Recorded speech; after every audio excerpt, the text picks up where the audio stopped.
So yan, mga kamamsis, ka-farmers, good morning, good afternoon, or good evening. Whatever meron sa inyong lugar, ay binabati ko kayo ng magandang buhay. For today ay nag-crave ako ng kakanin at naisipan kong gumawa ng bilo-bilo. Yan, and sa probinsya, sa Nueva Ecija, ang tawag dyan ay paralusdos. Yan. Eka nga, paralusdos. So, ito ang ingredients, simple-simple. Meron tayo rito kamote, 2 piraso, medium size. Meron tayo rito sago. Yan. And meron tayo rito na 5 piraso ng saging na saba. And meron naman tayo rito na langka. At gumawa rin ako rito na parang pinaka-slurry niya, yung kanyang malagkit powder. Yan, nilagyan ko lamang ng water. So, yan, gagawa tayo ng bilo-bilo. Yan, at lalagyan natin yan ng sugar at kakang gata. Okay?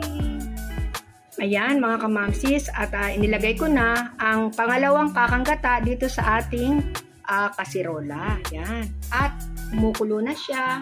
At lalagay ko naman ang ating sugar. Siguro mga 3/4 munang ilalagay natin ng sugar. 3/4 kilo, okay? So yan, kumukulo na at ibubuhos ko naman ang ating 3/4 kilo ng sugar. White sugar ang inilagay ko. Yan. And tansya-tansya lang. Basta ang alam ko, 3/4 ang inilagay ko. Yan. Mga kamamsis, at nailagay ko na ang sugar. Ilalagay naman natin yung matitigas na ingredients tulad nitong kamote. Yan, sweet potatoes. Ayan. At ako'y nailansikan pa ng bahagya. And ating hahaluin.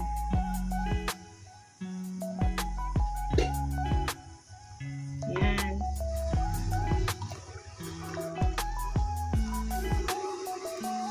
Antayin lang natin ng mga few minutes at ilalagay naman na natin ang ating malagkit na bilo-bilo o binilog. Okay? And now, kumukulo na at medyo hapda ng ating kamote. Kaya ilalagay naman na natin ang ating bilo-bilo. So, yan.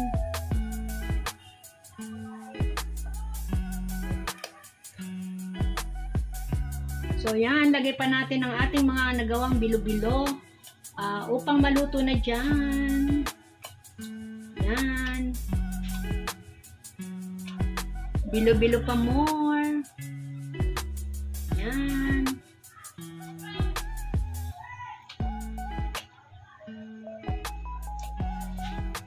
And after neto, ay lalagay naman natin ang ating langka. Upang lumasa na rin ang ating langka. Pampalasa. Yan. Konti na lang. So, yan. And lalagay na rin natin ang ating langka. Yan. Langka. And ating hahaluin upang maging even ang pagkaluto ng ating mga bilo-bilo at ng langka. So, okay. Ang ganda na ng kulay. See? Mukhang masarap na at ang bango, mga kamamsis. Okay. So, yan mga kamamsis. Palatandaan na pwede na nating i-add ang ating ibang ingredients kapag nakalutang na ang ating ginawang bilo-bilo. So, add na natin ang ating saging na saba. Sapagkat malambot ito ay ating inuhuli. Yan. Saging na saba. Haluin. And i-add up na rin natin ang ating sago upang maluto na rin. Yan, ang ating sago.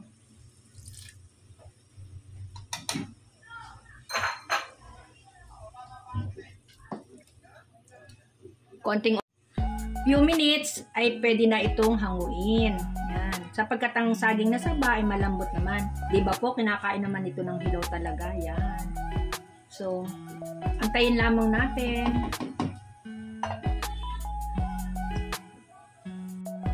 And sa 1 kilo na asukal na puti ay ito ang natira. Yan, o. Kaya sabi ko ay 1/4. Okay? 3/4 ang nagamit. Yan. And now, ay pwede na natin i-add up ang ating purong kakang gata. Yan. Yan. Kakanggata. Medyo nagyayelo-yelo po dahil inilagay natin sa may freezer. Yan. And haluin.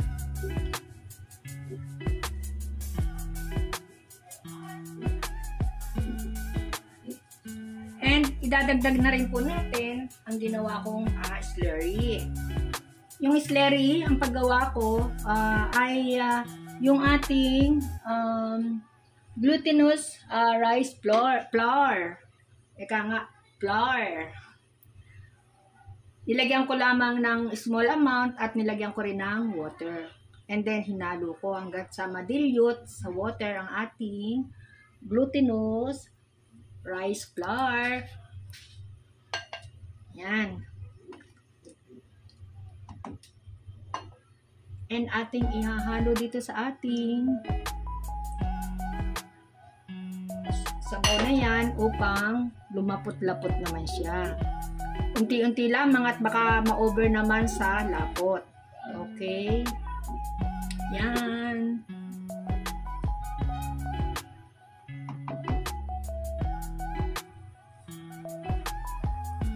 So, ayan guys, at idadagdag natin ang natira pa natin na pinaka-slurry.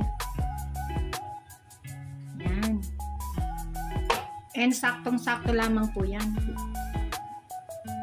And siguro mga 1 minute ay atin ang hahanguin upang i-serve ang ating bilo-bilo.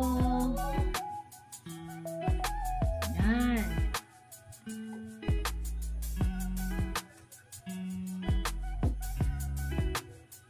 Sarap.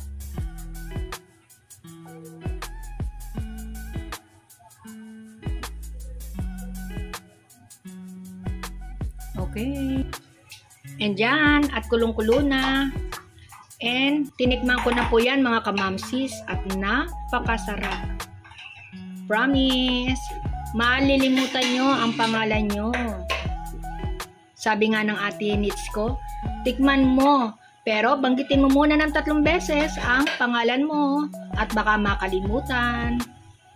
So, off the stove. Yan. And atin nang ihahain. Ise-serve na natin sa mga nag-deliver ng balot. Okay? Ayan. At isa na naman simpleng merienda ang na-share ng inyong kamamsi Edith. Sana naman po ay nagustuhan nyo. Ayan. Paki-like naman po. And sa mga hindi pa nagsasubscribe, sana naman po ay mag-subscribe na rin kayo. Please hit like and share and comment down below para naman malaman ko kung ano pang gusto nyo ipaluto kay Kamamsi Edith.